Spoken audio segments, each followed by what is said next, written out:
Encore une fois, bienvenue à toutes et à tous. Commençons cette édition en vous informant que le chef du gouvernement éthiopien, le Premier ministre Abiy Ahmed, est arrivé ce dimanche à Kigali pour une visite de 2 jours dans le pays.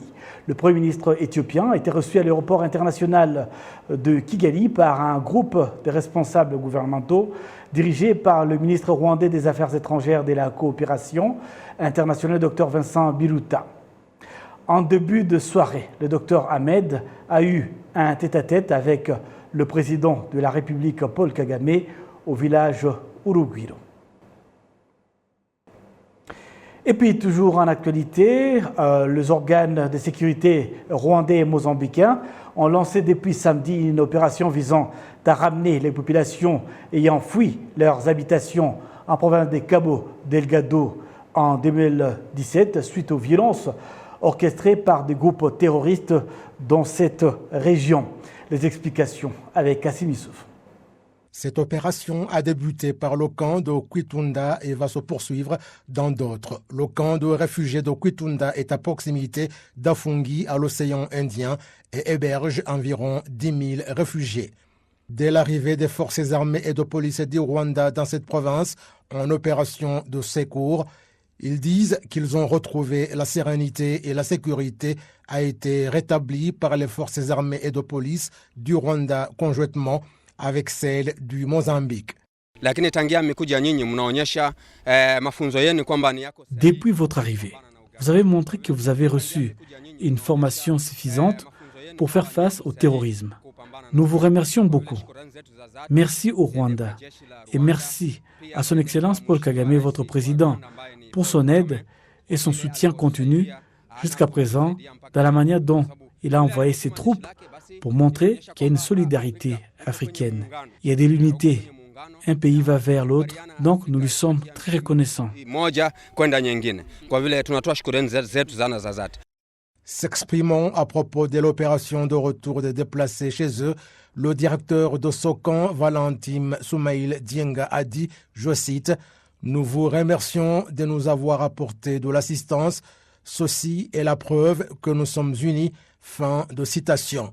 Il a fait savoir que 684 déplacés sont rentrés dans la ville de Palma et sont très satisfaits.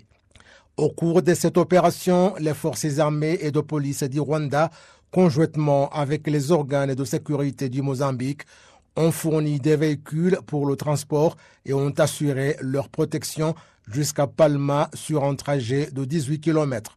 Des retours à leur domicile, la sécurité des habitants est assurée. Les habitants déplacés suite aux actes terroristes dans la province de Cabo Delgado sont en général environ 826 000. À l'approche de la saison des pluies, les résidents des villages Kagondo 1 et 2 et Nyarutarama sont inquiets à cause de la fragilité de leurs habitations dans une zone à risque et demandent par conséquent aux autorités concernées d'accélérer le processus de leur évacuation vers le village moderne de Busanza, c'est en district de Kichukiro. Suivez. Les anciens habitants des villages Kangondo 1 et 2 dans la cellule Nyarutarama du district de Gasabo avaient été délocalisés vers Busanza car leur logement était dans un état déplorable. Le gouvernement avait décidé de relocaliser ceux qui les voulaient dans le village moderne de Busanza. D'abord, certains avaient choisi d'observer les nouvelles conditions de vie des relocalisés avant de prendre une décision. Convaincus de la décence de nouvelles habitations, les autres ont voulu à leur tour rejoindre le premier, mais le processus a pris beaucoup plus de temps que prévu. La première phase était terminée, de même que la seconde aussi. D'autres ont été relogés dimanche. Quand je suis allé à mon tour demander, ils m'ont répondu qu'ils seraient dans une autre phase. Nous demandons qu'ils nous donnent aussi des maisons. Nous vivons dans une zone marécageuse et avec l'arrivée de la saison des pluies, nous sommes inquiets. Les eaux peuvent détruire nos maisons. Ce serait utile si nous sommes relogés, surtout que nous avons des enfants. Nous souhaitons pouvoir bénéficier des maisons comme les autres. Ceux qui ont déjà bénéficié des maisons dans le village moderne de Busanza, en district de Kichukiro, sont reconnaissants aux autorités du pays car désormais leur vie n'est plus menacée par les intempéries.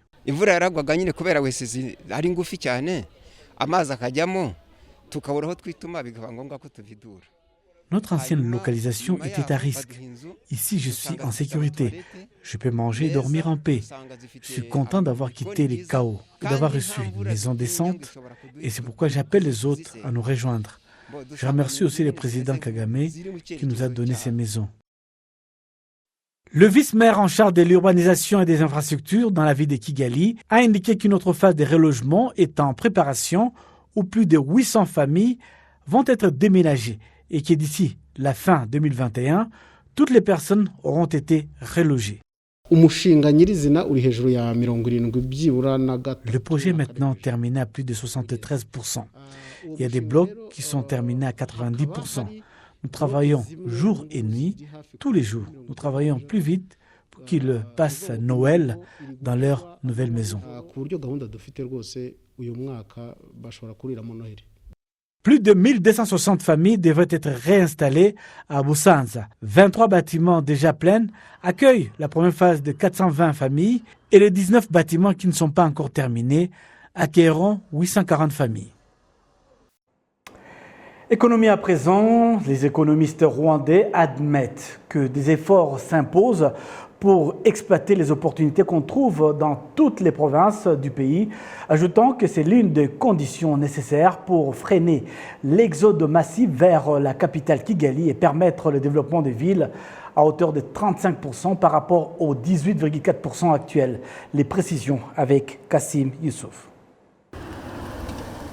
Ceux qui quittent leur région natale pour s'installer à Kigali affirment que cette ville et capitale regorge d'opportunités qu'ils ne trouvent pas chez eux.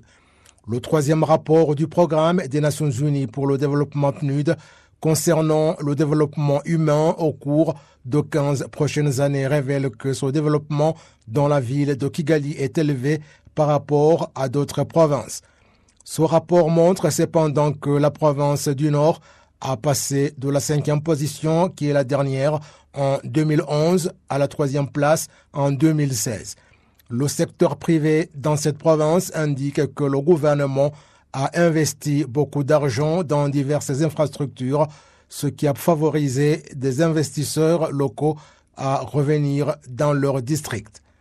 Ce rapport du PNUD publié en août cette année montre que c'est dans la ville de Kigali où le développement humain a beaucoup progressé depuis 2010 jusqu'en 2017.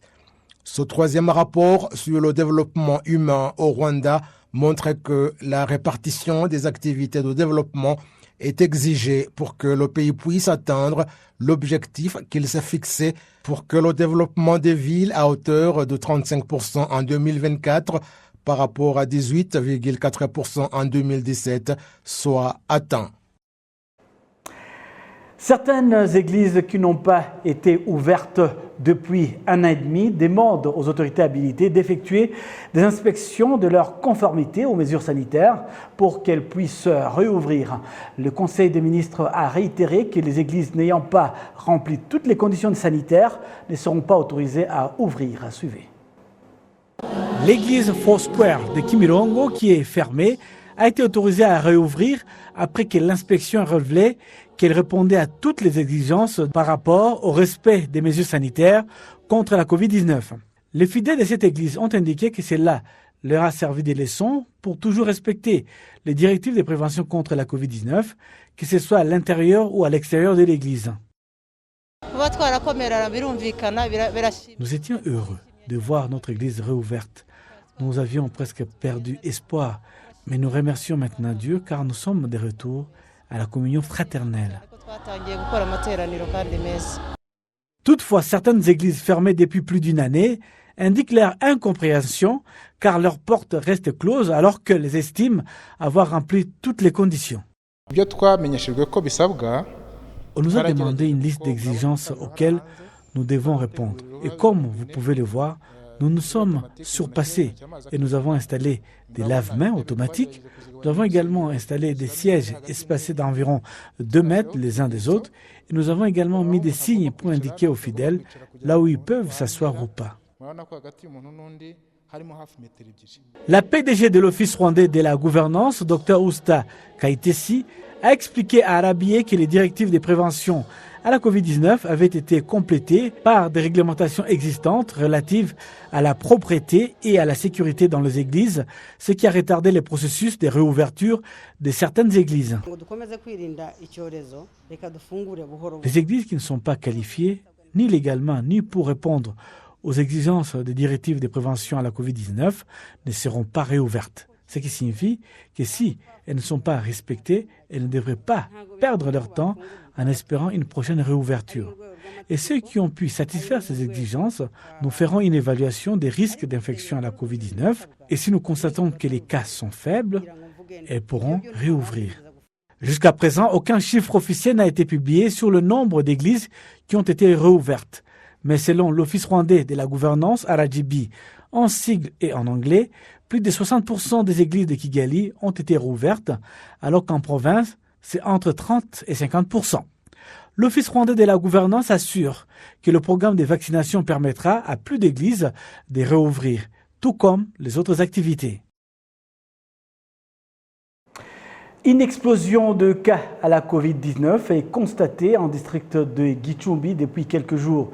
Selon les habitants de Gicumbi, la multiplication de cas de Covid est la conséquence d'une complaisance généralisée de la population face à la pandémie. Kassim Youssouf nous fait le point.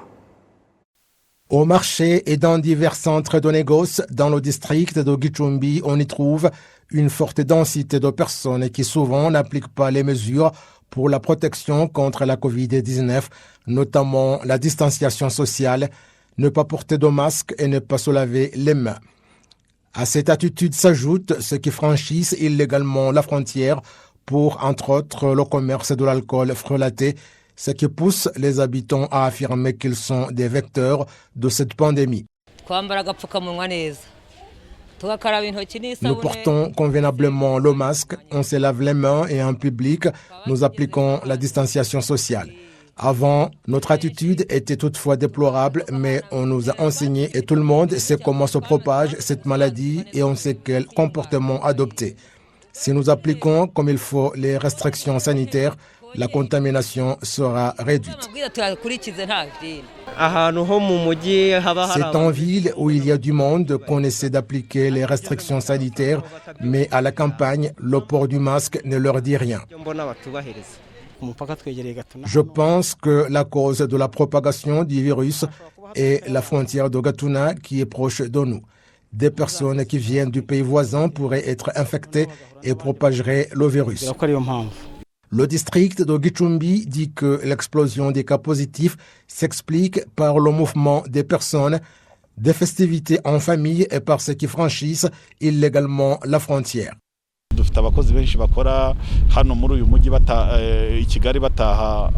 Le premier facteur, c'est le mouvement des personnes où le district est en contact avec d'autres districts et nous avons les marchés tels que Gaseke et Bumba qui rassemblent des personnes en provenance de partout.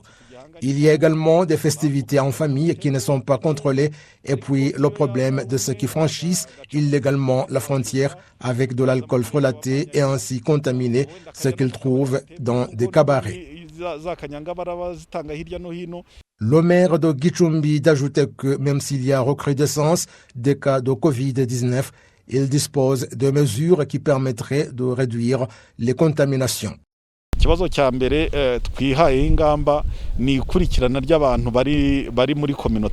Le premier objectif que nous nous sommes fixés, c'est d'abord suivre de près les patients traités à domicile et connaître ceux qui leur rendent visite. Et puis, les instances de base seront vigilantes pour suivre également de près les festivités organisées en famille.